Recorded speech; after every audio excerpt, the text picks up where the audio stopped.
In other news, Tesla gave back the self-driving that they took away. Now, I still maintain that I didn't like the precedent that this set, and a lot of people, I think, misunderstood my comments last week when I was talking about this like dystopian future where you don't own your cars and the features are like tied to a personal license. So you just get in like what is essentially a blank car, and how nice of a sound system you get, or like, you know, whether the self-driving works or whatever else is dependent on like a license key that's embedded in your wrist, and you just touch a spot on the dash. Like that future that I was talking about, I'm not jacked for it. I like driving. You were excited? Yeah. People thought I was excited. They're like, Linus, you're totally wrong, and that's never gonna happen. And like, you socialists, you know, just want like, I'm like, what are you even talking about? It was an expectation. It wasn't excitement or desire. It's gonna happen. Yeah. I'm sorry.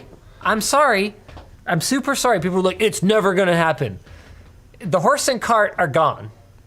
There were people that said it was never gonna happen. And it definitely won't happen in the rural communities because, you know, they're gonna need gas stations out there too. Well, turns out they eventually built gas stations there. Like, cars as a service is happening. It's just a matter of when. And the timeline, even Luke and I did not necessarily agree on the timeline. We both agree that it's going to take a long time. And yes, it will take longer to reach different regions. But what we were really talking about in all of this is the slippery slope that we're on, because neither of us is a huge fan. I actually found out not that long ago about all of the telemetry data that the Chevy Volt sends back to Chevrolet, to General Motors. And the funny thing about it is the Volt doesn't even have any self-driving. I don't even have adaptive cruise control. And yet, apparently, it's sending a ton of telemetry data. And as far as I can tell, it doesn't even use, like, I could see it using things like, you know, topographical data, like, you know, if I'm going up or down or whatever else to make sure that my, you know, cruise control would maintain the same speed, or, you know, use my regenerative braking when I'm going down a hill or whatever the case may be. But as far as I can tell, it's all reactive still instead of being instead of anticipating. And I know that there are systems that do anticipate. So yeah, it's just sending a bunch of data. So we were talking about this in the context of like, this is a very dangerous, slippery slope that we're on, but it's happening because, yes, you, the viewer watching this show with your right to repair and your, you know, value of your personal privacy and all those things, you might resist it. But at the end of the day, you are a tiny grain of sand on an infinite beach, and most consumers will take convenience over security and privacy every single time. So we were talking about like what's happening and the concerns that we have, not necessarily because we are fans of it. Yeah. I mean, if you need the proof of what I'm saying, Facebook.com. Do I need to say anything else? I actually am not entirely sure where you're going with that. It just exists. But I'm jiving. Okay. And has billions of users. That's my you mean in point. terms of people giving up their like? Yeah. Okay. Yeah. That's all there is to it. Yeah. I thought you were still talking more directly on cars. No. I just mean like this is happening. No, I got you. So yeah, I think there will be versions of it starting extremely soon. I think last show when we disagreed on time, I was more thinking when it was like ubiquitous. Oh, yeah. Okay. Yeah. And even when it's ubiquitous, there will still be people who own cars. Of course there will, but it will be the exception, not the rule. Anyway, so in other news, Tesla gave back the self-driving that they removed. So they did that this week. It is unclear, though, at this time. Tesla has a bit of a policy of just like not talking to press about stuff, which is, I should have added that to my list of things that I don't really like about Tesla. So it's not clear if this is new standard operating procedure or if it was just a PR move because people were mad.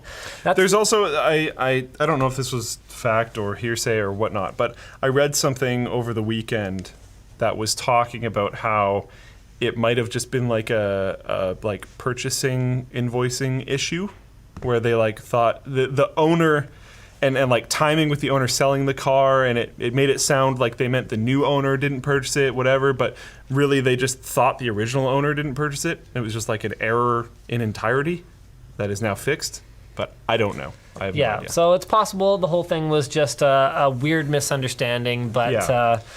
But either it could have way, also not been. at least it generated a good discussion around the idea of Yes. licensed features on the physical items that we buy and how this type of thing could evolve in the future.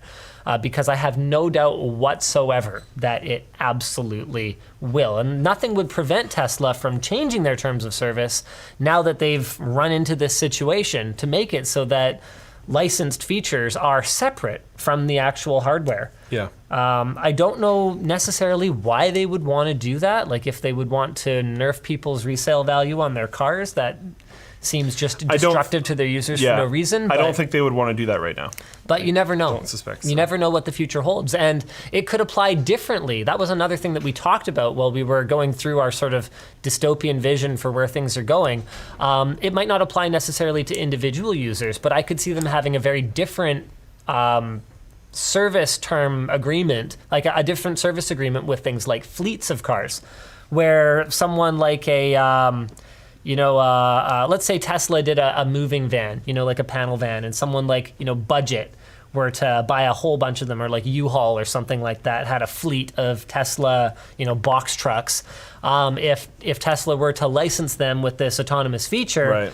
maybe they would make them pay on like a monthly basis for the software upkeep that is pretty typical of something like a commercial hardware agreement. So it's pretty normal. It's becoming normal. Hardware as a service, right?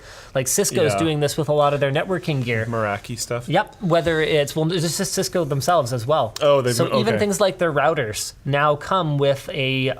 So you've got to buy the hardware in the first place, and then you also have to sign up for a service agreement, and you have to pay on a monthly basis in order to access not just the certain features, but even to have it work at all, is my understanding. I remember that was so weird in I think 2013 when they first started the Meraki stuff, and then now I don't think people even bat an eye really. Now it's becoming the norm because the reality of it is it generates so much revenue for them that as long as you've got a product that you know that your customers are going to need anyway, what you're effectively doing is you're finding a way to monetize that hardware over and over and over and over again. You're making so much money that you can dump it back into R&D, which is supposed to be the value of a service agreement, Yeah. of a subscription for ongoing software support, that is hard for another competitor to come in and disrupt it. So it's in some ways, just please don't take this quote out of context, it's in some ways better for everyone.